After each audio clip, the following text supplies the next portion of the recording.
Nós continuamos então a nossa série intitulada Anti-Trends. Quebrando o paradigma, das tendências do qual o discipulado ele precisa ser olhado de forma bíblica. Ele precisa ser olhado na perspectiva cristã, não em algo da nossa imaginação. Então a gente viu nos últimos 2 domingos, a gente viu sobre o Evangelho, a gente viu sobre o chamado, e agora a gente vai ouvir sobre a salvação. E uma das coisas que mais me chama a atenção ao olhar para a pureza e para a simplicidade das Escrituras e termos o qual fazem parte da nossa vida cristã, é de saber que alguém muito sábio na Bíblia disse que Deus fez tudo muito simples, mas que os homens complicaram. Então, aí quando a gente olha para essa realidade da salvação, existem várias coisas que podem vir à minha mente e à sua mente. E eu acho que agora é um tempo muito propício para que a gente possa olhar para isso na perspectiva bíblica. Então eu gostaria de começar fazendo uma pergunta para vocês acerca da salvação. O que é a salvação de fato? O que é a salvação? Essa você não precisa responder, tá? Mas a outra é, o que vem à mente quando ouvimos a palavra salvação? Essa eu gostaria de ouvir de algum de vocês, e não existe certo ou errado. Você está por trás da câmera, tá? Eu só vou repetir por questão futura do pessoal que vai estar nos assistindo, nos ouvindo. Mas vamos lá, pessoal. O que vem à mente quando a gente pensa na palavra salvação? Um de cada vez, senão eu vou chamar pelo nome. Resgate, céu. Que mais? Eternidade, perdão, amor, esperança, salvação de si mesmo. Deus nos salva de nós mesmos. A coisa boa acerca de Jesus é que qualquer coisa relacionada a Ele, a resposta é certa. A não ser que seja coisa feia, que não tem nada a ver com o seu caráter, Isso é outra coisa. Mas a salvação, ela é muita coisa. Ela é muita coisa e a gente precisa entendê-la de forma bíblica, numa cosmovisão bíblica, numa perspectiva cristã. Porque senão, a gente vai começar a juntar umas coisas de vários lugares, que até o Pablo Marçal vai ter um texto lá que ele vai falar que salvação quer dizer tal coisa. Tcharará, tcharará, tcharará. E não tem nada a ver com o Evangelho.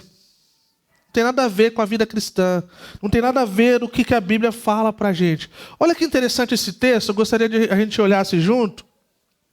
Filipenses capítulo 2, versículo 12. Que aí esse texto já nos aponta para um lance diferente da salvação. Olha o que o texto fala. Filipenses capítulo 2, versículo 12. Ele não está falando de salvação. Ele não está falando assim na salvação na questão do resgate da nossa alma, que nós somos redimidos, que agora nós vamos para o céu, que a partir de hoje nós somos crentes, convertidos. Olha o que esse texto está falando, gente. Fala assim: ponham em ação a salvação de vocês com temor e tremor. Eu vou ler mais uma vez. Ponham em ação a salvação de vocês com temor e tremor. Então, o que isso já nos aponta logo no começo como introdução? Que existe uma jornada, existe um processo de uma vida pós-conversão. De uma vida pós-salvação, no sentido daquele dia no qual muitos de nós nos lembramos que nós demos a nossa vida para Jesus. Que nós os convidamos para ser o nosso Senhor e Salvador, que naquele dia qual muitos de nós choramos, e nós decidimos que nós não queríamos mais viver aquela vida o qual nós estamos vivendo, não é verdade? Mas isso nos mostra que existe algo além, a gente precisa lidar com a salvação nesse tempo que a gente está vendo aqui, no passado, no presente e futuro. Porque senão, a conta não fecha. A gente vai ficar vivendo como um povo que foi salvo uma vez e que a vida não condiz com Jesus Cristo. Quantos de nós conhecemos pessoas assim? Eu sou de Jesus, eu sou cristão, evangélico. E às vezes você tem que falar assim, cara, não conta pra ninguém, mano. Faz um favor, não conta pra ninguém. Que assim, é melhor manter assim. Ou tipo assim, cara, não sei se alguém te falou, mas não tem nada a ver esse negócio que você tá vivendo, cara. Isso aí não condiz com Jesus Cristo, isso aí não condiz com as Escrituras. E quanto mais o tempo avança, menos as igrejas estão dispostas a lidar com a realidade de que o Evangelho, gente, em si, ele já causa um desconforto. O Evangelho em si, ele já é chocante. Porque a nossa natureza, ela é contra Deus. A nossa natureza carnal, ela nos empurra para os nossos desejos carnais. E os nossos desejos carnais, eles são contra as coisas do Senhor. Então, por isso que nós vivemos nessa batalha constante do desejo de querermos viver para Deus, mas ainda temos que lidar com os nossos desejos, paixões e amores. Então, salvação é um tema importante para a gente. A gente fala sobre a necessidade de sermos salvos. Isso aí. Ou nós perguntamos para as pessoas, talvez cada vez mais, menos, se as pessoas são salvas, né? Antes talvez havia mais uma questão de, será que fulano é salvo ou não? Hoje em dia a gente tem que ir um pouquinho mais a fundo nessa pergunta, né? Requer muito mais que isso. E o próximo, duas perguntas de extrema importância para a gente. Então hoje talvez você vai falar assim, poxa, eu imaginava que eu ia voltar com todas as respostas. Mas talvez a gente vai sair com muitas perguntas que são importantes para que a gente possa desenvolver um entendimento, né, cristológico acerca de Cristo na salvação, mas acerca da nossa vida e caminhada com o Senhor. Nós somos salvos do quê? Quando nós falamos assim, cara, eu fui salvo pelo Senhor. O que isso quer dizer? Para que nós somos salvos? Para que o Senhor me salvou? Para eu viver essa vida que eu estou vivendo agora? Se você já participou do Connect, ou talvez já ouviu o meu testemunho, essa foi uma das perguntas que eu fiz para o Senhor, quando eu estava no processo de conversão. Para que o Senhor me fez? Para que eu sou salvo? Sendo que esse negócio aqui, minha vida está uma droga. E aí então a gente começa a lidar com a popularidade da realidade das igrejas contra as Escrituras. Próximo. A compreensão, gente, popular da salvação que domina as igrejas evangélicas hoje. É dominante essa questão. E até mesmo entre a gente tem isso. Por isso que a gente está lidando com isso e ensinando. Hoje em dia que a ligação, que você pode ser salvo e que não precisa ter nada a ver com o discipulado e com a transformação de vida. E é disso que eu estou tocando nesses primeiros minutos de introdução. E a gente vai olhar de forma bem nítida. Talvez algumas coisas ainda deixa algumas coisas do ponto de interrogação, mas outras vai ficar muito claro para a gente. Então existe esse pensamento das igrejas, gente, que o dia que você deu a sua vida para Jesus, seja como foi que isso aconteceu, que está tudo bem simplesmente você viver a vida e não se importar com as coisas que Deus se importa. e não amar as coisas que Deus ama, e não odiar as coisas que Deus odeia. E isso então nos torna pessoas apáticas acerca do Senhor.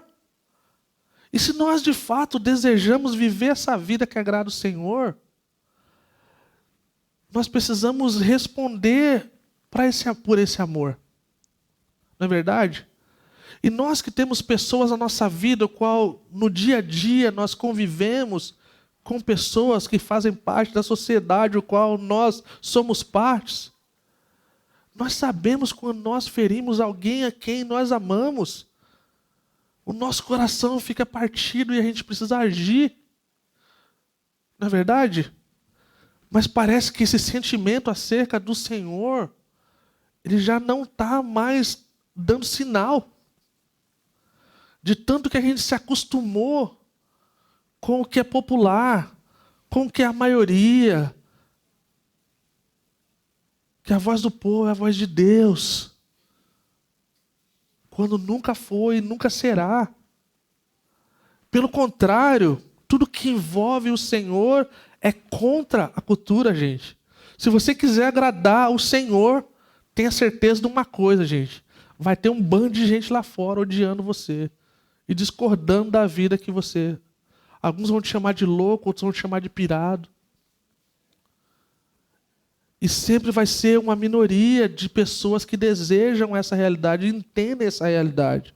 Então, só para lembrar, quando a gente se refere a essa questão do discipulado e da transformação, né, a gente viu o discipulado em dois sentidos, o próximo. Né? Então, a gente tem essa citação do Jonas Madureira, que fala que se refere ao ato de seguir Jesus de forma primária. Né? Então, quando a gente fala em eu sou salvo, eu dei a minha vida para Cristo, Cristo é meu Senhor e meu Salvador, está falando de alguém que deseja imitar a Cristo em sua totalidade de vida. E o outro é o ato de ajudar alguém a seguir Jesus da mesma forma. Ajudar os outros na imitação de Cristo. Então isso está cada vez mais distante da nossa realidade.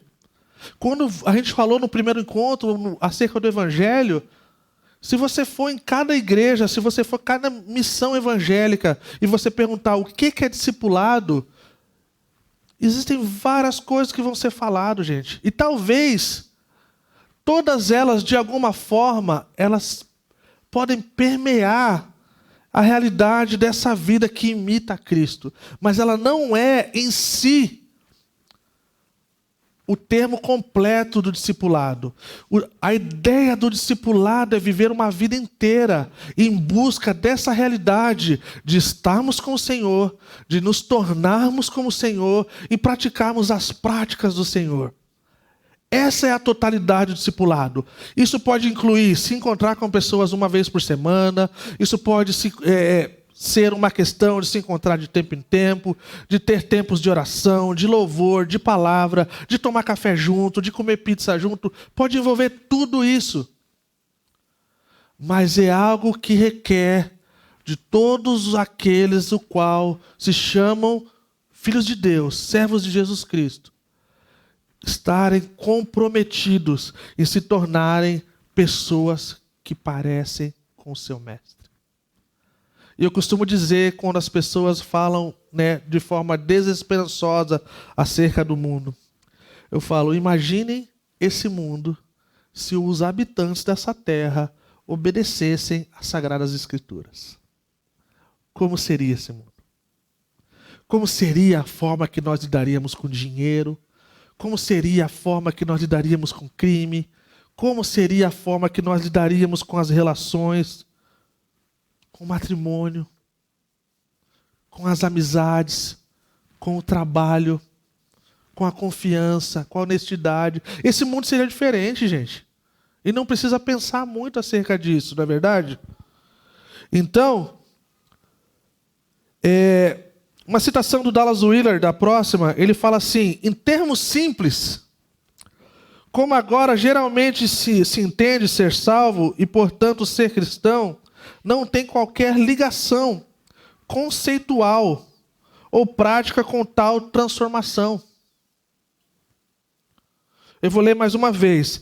Em termos simples, como agora geralmente se entende, ser salvo e, portanto, ser cristão, não tem qualquer ligação conceitual ou prática com tal transformação. E é uma forma um pouco mais elaborada de dizer a mesma coisa que eu estou falando desde quando comecei. De que você pode, que dá essa ideia que eu e você podemos ser salvos, crentes no Senhor, sem termos as nossas vidas transformadas e nem termos semelhança alguma com o nosso Senhor. Isso é radical, gente. Isso é radical demais, gente. Então, quando nós pensamos, somos salvos? Somos salvos? A gente precisa ir, então, um pouco mais além para o próximo. A gente precisa um pouco mais além. A gente não pode olhar simplesmente para aquele dia o qual nós demos a vida para o Senhor. Nós precisamos olhar para depois também. Lembrando que é uma obra, um evento, um processo, que é uma jornada. E lembra do que eu já falei, e se você não estava aqui quando eu falei, a formação espiritual do crente, do cristão, ela é igual à academia. Ela não acontece sozinha. Ninguém acorda no outro dia sendo aquela pessoa que ela deveria ser. Requer anos de construção, de mentalidade, de realidade emocional, de capacidade de lidar com as situações da vida, com resiliência, de lidarmos como nós devemos amar o próximo e amar os nossos inimigos. Isso não vem natural para a gente. Isso não vem. Isso precisa ser trabalhado junto com a graça de Deus, junto com o favor de Deus, junto com o perdão de Deus. Então a noção que podemos ser salvos sem amá-lo é simplesmente uma falácia, é uma mentira, gente. Nós fomos enganados. Eu e você fomos enganados quando achamos que nós poderíamos ser pessoas anônimas acerca do Evangelho do Reino de Jesus Cristo. Não dá. Não dá, gente. E a gente vai acabar fazendo mais mal para a gente, para a nossa família, para as pessoas que estão ao nosso redor, e ainda assim jogando no lixo o nome de Jesus, como a gente está vendo por aí. No entanto, essa noção é o problema central que enfrentamos no cristianismo contemporâneo. Muitos cristãos alegam ser salvos, mas não têm nenhum interesse nos caminhos de Deus. Eu já falei isso, é um hino antigo, que é interessante pensar de como os antigos cantariam esse refrão. O David Crowder fez isso muito bem. Fala que todo mundo quer ir para o céu, mas ninguém quer morrer. Todo mundo quer ir para o céu, mas ninguém quer morrer. É mais ou menos essa a ideia. A ideia de que nós podemos ser cristãos, alegando sermos salvos, mas não tem nenhum interesse nos caminhos de Deus, das partes que nós precisamos abnegar, das partes que nós precisamos olhar de forma diferente e sermos pessoas diferentes para que a gente possa fazer diferença no mundo. E sabe uma coisa que pega? Eu quero falar isso de forma muito específica, especialmente para os pais aqui da igreja. E para as pessoas que vão estar nos ouvindo. Sabe quando isso começa a fazer diferença, essa realidade? E no ditado popular é quando a água bate na bunda. É quando a gente deixa de fazer ou não vive a vida que o Senhor deseja de nós. E aí então os nossos filhos começam a crescer. E aí quando eles se tornam adolescentes ou na idade de poder escolher coisas, todas as referências ou muitas das referências que eles tiveram foram de coisas que não são do Senhor. Então, na valorização do culto, na valorização dos eventos da igreja, na valorização do que a gente vem propondo como comunidade. E aí, então, quando a gente vai lidar com isso, a coisa já foi fundamentada no coração deles. E a gente precisa, então, destronar alguns ídolos. a gente precisa ressignificar várias coisas e voltarmos atrás. Isso é doloroso para nós. É doloroso porque a gente vai ter que lidar com coisas que nós não lidamos quando nós éramos mais novos ou quando não tínhamos filhos. A gente vai ter, talvez, que ter uma humildade de contar para os nossos filhos que as coisas não foram feitas da forma que a Bíblia nos chamou para fazer. E, gente, isso não é uma coisa para botar peso no coração de ninguém, nem fazer o papel de Satanás, de condená-los. Tá? Satanás não precisa de ajuda. Tá? Ele é o acusador, ele é o enganador, ele é aquele que acusa os irmãos. Mas é um alerta para a gente. Se a gente não fizer a lição de casa agora, depois vai ser mais doloroso. E lembrando para você que a nossa maior parte da igreja é feita de casais com filhos.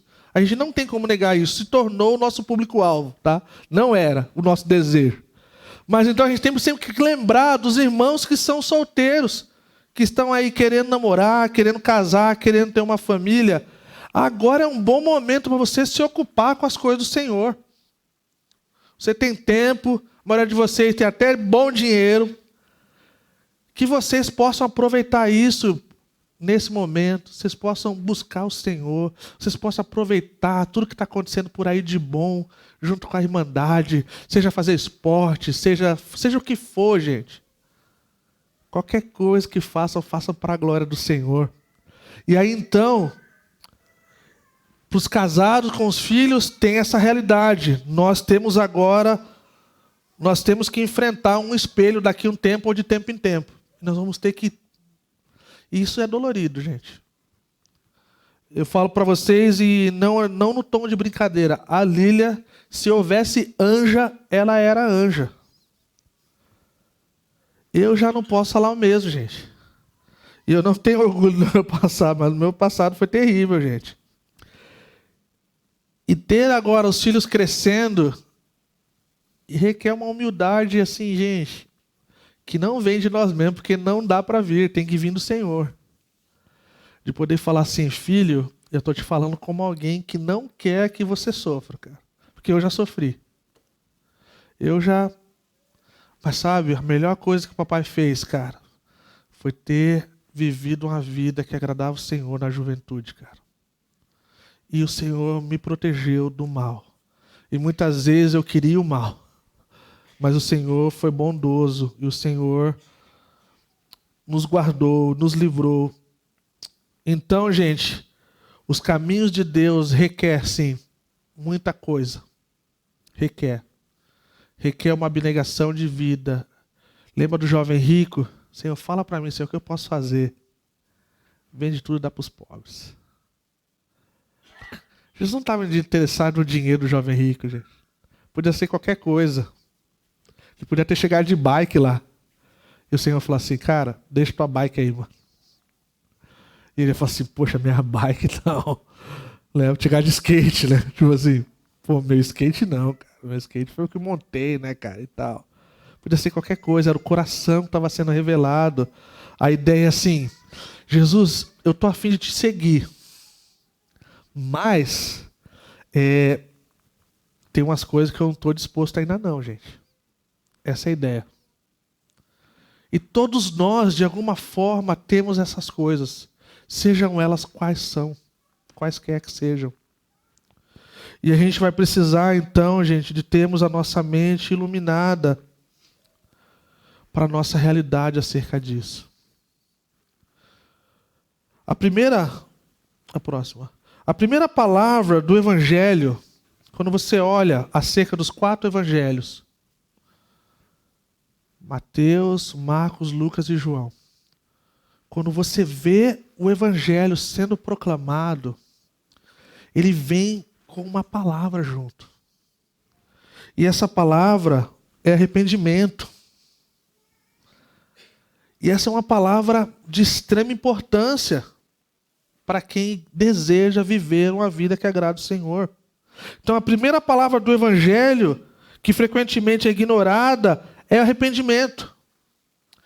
Nesse contexto do qual nós estamos falando e ensinando, de que não é somente um evento da nossa vida, o qual permeia toda a nossa vida. É essa vida do passado, do presente e do futuro, né? Então, no Novo Testamento, quando a gente vê a proclamação do Evangelho, por exemplo, em Marcos capítulo 1, versículo 4, né, a gente vê começando com João Batista pregando um batismo de arrependimento para perdão dos pecados. Então, a gente vê esses elementos que vêm junto com a salvação. O arrependimento, o perdão, a fé, a graça, a misericórdia. Mas olha que João Batista começa lá em Marcos capítulo 1, versículo 4, mas a gente vê as palavras de Jesus. O reino de Deus está próximo. Arrependam-se e creiam nas boas novas. Então a primeira palavra de resposta que sai da boca de Jesus é arrependam-se. E arrepender-se, gente, a gente vai repetir essa palavra, gente, por muito tempo. No próximo, por favor. Começa com o chamado, né, de entender, se arrepender do pecado é voltar-se para Deus. É uma mudança radical quando você estiver indo para um caminho e você então entende que esse caminho vai te levar para o lugar errado e você vira então totalmente e você vai para o oposto. Essa ideia de metanoia, de uma transformação de mente, que a gente já não pensa mais igual como antes. Olha o que as Escrituras falam, o apóstolo Paulo fala em 2 Coríntios 7, 9 e 10 acerca dessa realidade do arrependimento. A tristeza, segundo Deus, produz um arrependimento que leva à salvação e não remorso, mas a tristeza, segundo o mundo, produz morte. Vejam que essa tristeza, segundo Deus, produziu em vocês. Que dedicação, que desculpas, que indignação, que temor, que saudade, que preocupação, que desejo de ver a justiça feita em tudo que vocês se mostrarem inocentes a esse respeito. Então ele não está falando de uma coisa assim, pequei hoje. Senão ele está falando de uma coisa assim, cara, essa coisa está fazendo mal para mim. Essa coisa vai me matar. Essa coisa vai matar a minha família. Essa coisa vai matar quem está andando comigo. E alguma parte dela já começou. Já está na nossa veia. E se a gente não cuidar, o nosso corpo vai ser dominado por isso. Então a gente vai ser entregue. A gente não vai ser mais capaz de ouvir o Espírito de Deus falando conosco quando nós errarmos. Uma das coisas mais preciosas que o Espírito Santo, o Senhor nos deu, foi o Espírito Santo, gente. E o Espírito Santo que habita na vida de um cristão, de um crente genuíno, quando você fizer algo de errado, seja o mais radical e seja o mais simples, vai ter um negocinho apontando assim, falhou.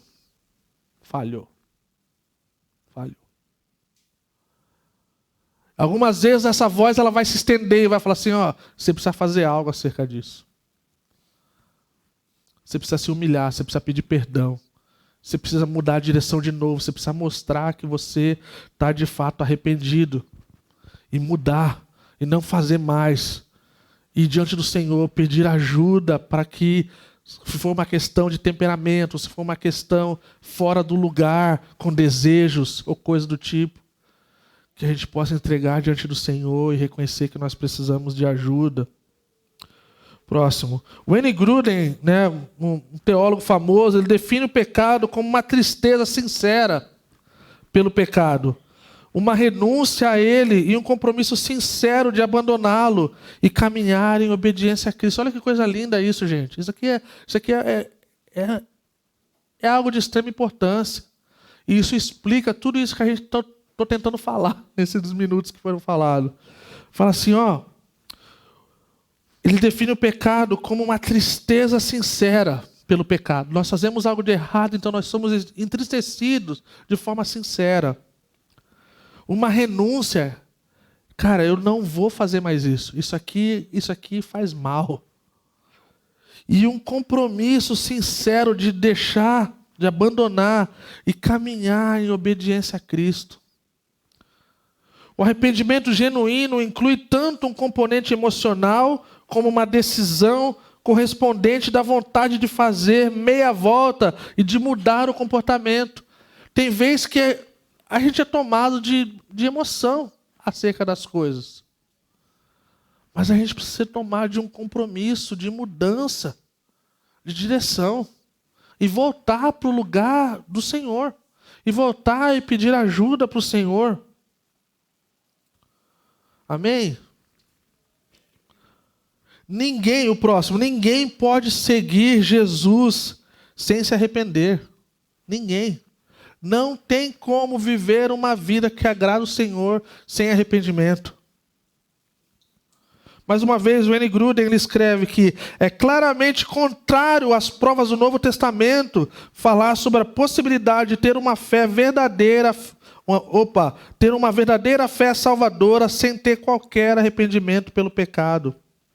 É também contrário ao Novo Testamento falar sobre a possibilidade de alguém aceitar a Cristo como Salvador. Isso daqui é importante para os nossos dias, gente. Mas não como Senhor. Se isso significa simplesmente depender dele para a salvação, mas não se comprometer a abandonar o pecado e ser obediente a Cristo a partir desse ponto. Então outra coisa, é uma coisa a gente falar assim, Jesus é o meu Senhor. Ele é o Senhor de tudo. Ele é o Senhor da terra, Ele é o Senhor de todo mundo. Agora quando a gente fala assim, Ele é o meu Senhor de verdade. Isso quer dizer, gente, que o senhorio dele é o que permeia a minha vida. Isso quer dizer que o senhorio dele está sobre o meu. Isso quer dizer que a minha vida está debaixo desse governo sobre o Rei dos Reis. Diferente de todo outro governo que a gente já viu ou ouviu, ser governado por o único que é santo, ser governado pelo único que é capaz de ter vivido uma vida perfeita, que agradou a Deus de tal forma, o qual nem a morte pôde detê-lo, porque ele era santo. Então a morte é para pecadores, então quem não é pecador não consegue ficar morto, e é por isso que Jesus está vivo. Então, quando eu falo que o Senhor, Ele é o Senhor da minha vida, aí então eu vou entender aquilo que Paulo falou, que já não vivo mais eu. Cristo vive em mim. Gente, eu quero um dia poder sentir essa realidade. Alguém disse, na verdade o pastor Chuck disse, que nesse texto do apóstolo Paulo, o qual ele fala também que o morrer é lucro, o morrer é Cristo e o viver é lucro, é isso? Como é que é? Só para ver se vocês estão espertos, vocês estão dormindo. O viver é Cristo e o morrer é lucro. O morrer só é lucro para quem o viver é Cristo, gente. Entendeu? Porque se o viver não for Cristo, o morrer não vai ser lucro, gente. Vai ser tragédia, vai ser desgraça. Vocês estão entendendo, gente, a seriedade dessa coisa, cara? E a gente precisa, então, olhar com muita atenção essa realidade.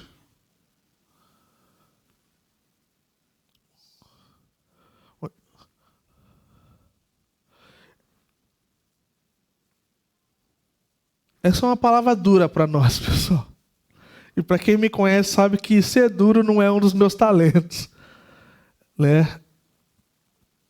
Mas eu acho de extrema importância, fala assim, se você não está preparado para se afastar dos seus pecados na sua vida atual, então não se aproxime. Não faça essa oração. Em vez disso, ore para que Deus o leve a um ponto em que perceba que a sua vida atual é um beco sem saída. Então você estará pronto para se arrepender e seguir Jesus. Existe uma realidade, gente, dura, gente. E às vezes aqui está falando de uma oração, que muitas vezes os lugares eles falam, se você repetir isso comigo e você orar isso vai dar uma garantia de que você está indo para o céu. você que está aqui há alguns anos conosco, você vê, raramente eu faço isso. Eu não desacredito 100%, eu tenho um dilema com essa realidade. Porque eu acredito que muitos de nós tivemos um tempo de partida desse dia o qual nós oramos e nós pedimos perdão pelos nossos pecados e nós repetimos a oração. A gente não vê isso na Bíblia, tá? É verdade que a gente não vê isso na Bíblia. Mas tem muita coisa que a gente não vê na Bíblia que faz parte da coisa bíblica. Então, assim, mas você não vai ver eu com frequência falando isso. Mas, porque a gente vai ver mais como nós somos salvos, né? Existe todo um orquestrar de Deus em salvar a humanidade e o povo qual Ele criou. Mas quando se trata da gente, eu prefiro que as pessoas mesmo orem por si mesmas. Para que elas se responsabilizem pelas coisas que elas estão falando. Para que depois não falem, o pastor orou lá e eu repeti e agora eu estou aí. Então, normalmente, quando a gente vê que as pessoas chegaram num lugar onde parece que estão se convertendo, normalmente eu aconselho e falo assim, cara, ore você, fale com o Senhor. Se você está arrependido dos seus pecados, cara, fala para o Senhor te perdoar. Fala para o Senhor vir na sua vida, cara. Fala para o Senhor ser o seu Senhor. E aí você vai ver, a sua vida vai mudar. A sua vida vai mudar. Mas vai doer. Isso eu garanto. Vai doer. Vai doer por quê? Porque, cara, a gente deseja muita coisa que não é o Senhor. E o Senhor está constantemente nos livrando das coisas que nós desejamos que não é do seu agrado, do seu coração. Então, essa é uma palavra dura. É uma palavra dura, gente. Mas é uma palavra de reflexão e, ao mesmo tempo, graça. Eu acho que quando se trata da salvação, quando a gente entende a nossa realidade como pecador. Gente, a realidade é que o ser humano ele foi criado com essa realidade de que nós precisamos de um Salvador. Nós precisamos de alguém que seja capaz de ser melhor do que nós. Porque pelas nossas forças nós já fizemos tudo. Tudo, gente. E nós ainda assim não encontramos aquilo qual nós mais almejamos. Então por isso que a Bíblia deixa muito clara que nós precisamos de um Salvador. Então quando nós tentamos então fazer pelas próprias forças, nós então entramos na lei. E a lei então nos mostra o quão nós somos pecadores. A lei nos mostra que nós somos incapazes de cumprir toda a lei. E então nós quebramos. E aí nós lembramos que se você quebrar um mandamento, é a mesma coisa de quebrar todos. Então para quem a gente precisa ir? A gente precisa ir para aquele que é capaz de viver toda a lei e mais um pouco e ser capaz de ser o nosso Salvador. Aquele que toma o nosso lugar na cruz e morre por nossos pecados.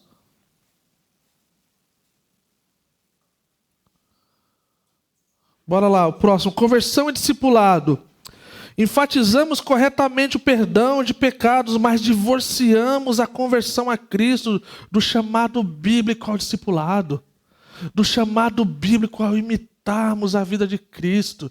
Do chamado bíblico de abnegarmos as coisas que nós amamos, as nossas paixões, os nossos desejos, os nossos amores. As coisas que nós estamos tão apegados que se o Senhor pedisse para nós, nós não teríamos coragem de largar. E por isso que quando a gente lembra, nos períodos dos dízimos e ofertas, que existe a frase, foi eu que trouxe aquela frase, porque é uma frase que marcou a minha vida. Que quando nós somos generosos, quando nós temos as mãos abertas em todas as áreas da nossa vida, essas coisas não nos possuem. Nós estamos livres delas. Então, seja qual for a coisa a qual nós mais nos apegamos, se nós vivemos com as nossas mãos assim, gente, Senhor, o que o Senhor quer? O que o Senhor quer, Senhor? O que o Senhor quer da minha vida? Eu entreguei ela inteira para o Senhor. Eu não vou me apegar. E a gente vê isso na realidade, gente, de tempo em tempo. E uma forma muito clara de ver isso, talvez, é quando nós pensamos no chamado, falando agora no aspecto pastoral, é que a gente poderia estar fazendo qualquer outra coisa. As pessoas perguntam para mim assim: ô pastor, você não tem vontade de morar na Noruega, maior IDH do mundo? É o único país do mundo que tem bilhões aí na conta investido e que, cara, além de ser lindo, é tudo incrível e tal. Eu falo: não, eu já morei 5 anos lá. E agora a gente está aqui. Mas não tenho vontade de falar assim: cara, pode ter certeza que o dia que a vocação e o chamado não for mais importante para mim, com certeza eu vou buscar o melhor. Mas enquanto isso, seja onde for, seja aqui, seja lá, seja na África, seja em qualquer lugar, é o lugar onde o Senhor quiser. E a nossa oração como cristãos, gente, é de que o Senhor tenha um sim de nós, seja qual for essa coisa. E se o Senhor tiver um sim de nós, seja no que for, não vai doer tanto. Agora, se a gente tiver com a nossa mão fechada e com nossa coisa, que essa coisa é minha, vai doer, gente. E no final, a gente vai ser lembrado de que o Senhor, Ele é o Senhor de tudo. Que Ele amolece o coração mais duro. Ele endurece o coração, mas Ele amolece também. Fala que tudo está nas suas mãos. Então, na verdade, se Ele quisesse ter a nossa vida aí, cara, Ele já tinha tomado. Mas Apocalipse fala que Ele está na porta, Ele bate. Ele não chuta, Ele não derruba a porta, Ele bate. Fala que aquele que abrir, Ele vai cear com Ele. E seja qual for a aplicação desse texto, mas para mim o ponto é a gentileza do Senhor constantemente lidando com o seu povo. Então vamos lá, o que significa ser salvo? A palavra grega, salvo, e seus sinônimos significam principalmente ser libertado, ser liberto de algo ou de alguém. Então a gente começa a entender a realidade. Tem coisas que se cumprem desde o momento que a gente se converte. Tem coisas que vão continuando num processo, numa jornada. E tem coisas que vão se cumprir quando Jesus consumar todas as coisas. E renovar todas as coisas. E conciliar todas as coisas. Mas a gente vê essa realidade. Que a salvação, ela não é apenas uma experiência passada. A Bíblia fala da salvação como uma realidade do presente, do futuro, qual ela permeia a vida do crente. O Novo Testamento fala da salvação tanto quanto um evento, quanto um processo. É uma jornada. Essa jornada começa com arrependimento e fé, seguidos por uma vida inteira de discipulado, de viver com Cristo, de querer se tornar com Cristo e de praticar as obras de Cristo. Então a gente começa a entender essa realidade de que significa ser salvo. Tem tudo a ver com uma coisa que não é um evento de um dia, numa época da sua vida, onde você foi marcado por algo incrível da parte de Deus. É algo que se estende e vai muito, muito além disso. Nós somos salvos para quê? Mais uma pergunta importante. Vamos ler Efésios capítulo 2, versículo de 1 a 5. E nós já estamos indo aí para a parte final. E quero encorajar a igreja a ler a carta de Efésios. É uma carta incrível, nós tivemos um retiro, infelizmente não foi gravado. Mas é uma carta quando se trata de coisas importantes acerca da salvação, acerca de estar em Cristo, acerca de ser escolhido por Cristo, acerca de responder a Cristo. É uma coisa incrível. Mas olha onde nós estávamos. Esse era o nosso lugar de todos nós antes de Cristo. Fala assim: vocês estavam mortos em suas transgressões e pecados.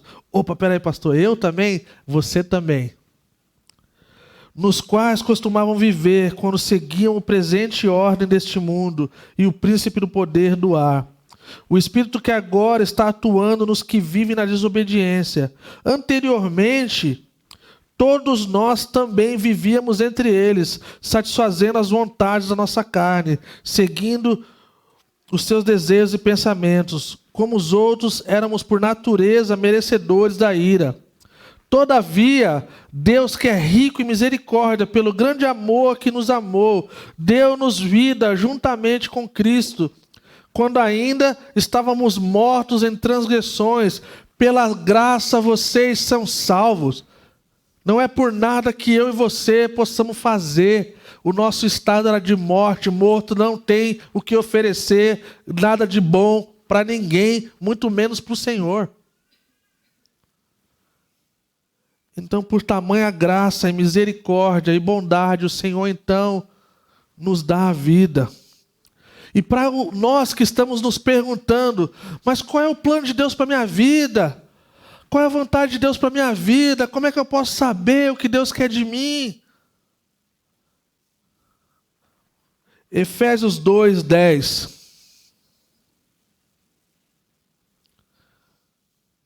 Tema do nosso retiro do ano passado. Porque somos criação de Deus, realizada em Cristo Jesus para fazermos boas obras, as quais Deus preparou de antemão para que nós as praticássemos. Gente, essas boas obras que o Senhor preparou de antemão para que a gente praticasse, ela está ligada com o termo discipulado. Ela está ligada com essa vida diária, uma rotina de uma vida que agrada o Senhor.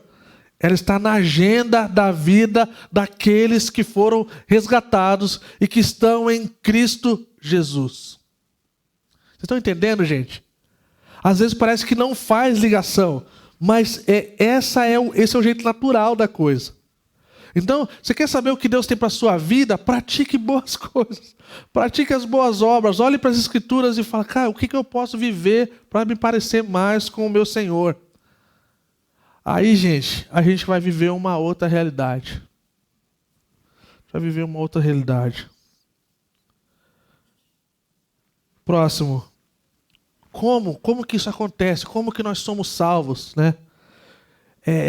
Essa é a coisa que para a gente, assim, para os outros lugares, o pessoal, eles levam muito a sério os termos e as coisas, mas para a gente só entende e a gente não discute.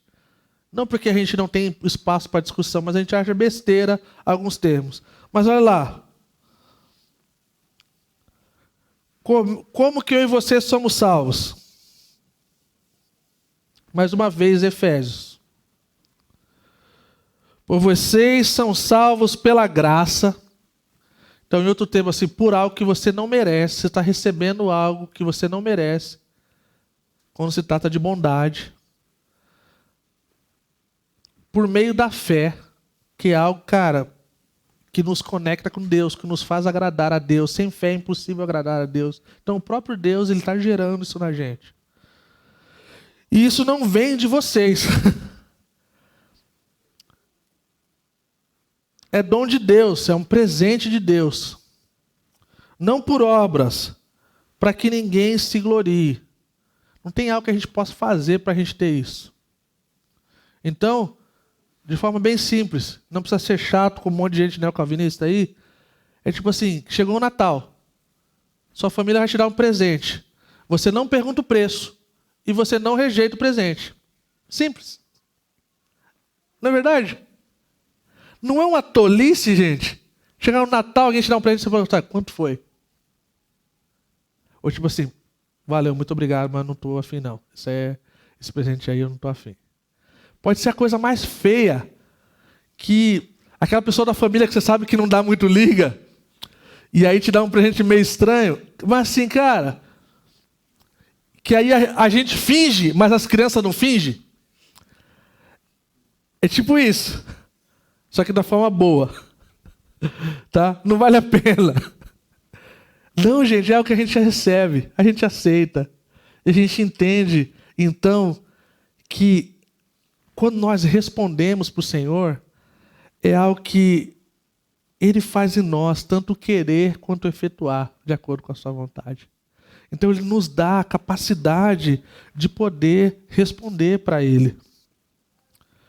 E aí, é dessa forma que acontece uma obra incrível e divina de salvação, de redenção, de conversão. E terminando, o que então podemos dizer que seja razoavelmente verdadeiro sobre ser uma pessoa salva? Olá, vocês podem prestar atenção que eu vou ler, tá? Aqueles que são salvos devem saber que estão numa jornada que durará a vida inteira. Gente, esse é o ponto. Esse processo que nós estamos vivendo de amadurecimento, de formação espiritual e de nos tornarmos as pessoas que o Senhor deseja que sejamos, vai levar a vida inteira. Então, paciência, irmãos e irmãs. Salvação não é algo que se faz numa reunião de sábado à noite com uma pequena oração. Não há nenhuma oração mágica ou fórmula secreta, como defendem algumas igrejas. Nós não defendemos isso, já falei. Devemos entender que a obra da salvação realmente começou muito antes de termos nascido. É isso que o livro de Efésios fala.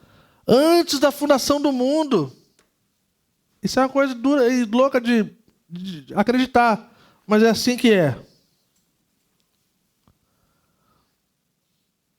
Realmente começou muito antes de termos nascido, quando Deus planejou o processo. Ele continua à medida que o Espírito Santo se torna consciente da nossa necessidade e nós optamos por seguir Jesus. A nova vida que Deus implanta em nós cresce e nós renascemos como pessoas da fé, perdoadas. Devemos agora responder à graça da disciplina de Deus e aprender a viver nossas vidas como se Jesus estivesse vivendo através de nós. E para terminar, essa é nossa salvação. Somos salvos da consequência do nosso pecado, estando separados de Deus e dos outros, e de uma vida de vaidade e trivialidade. Entramos nos prazeres e alegrias do relacionamento com Deus, que continuará crescendo à medida que nós convertemos, dia após dia, até estarmos prontos para a presença pura de Deus. Vamos nos colocar de pé por um instante.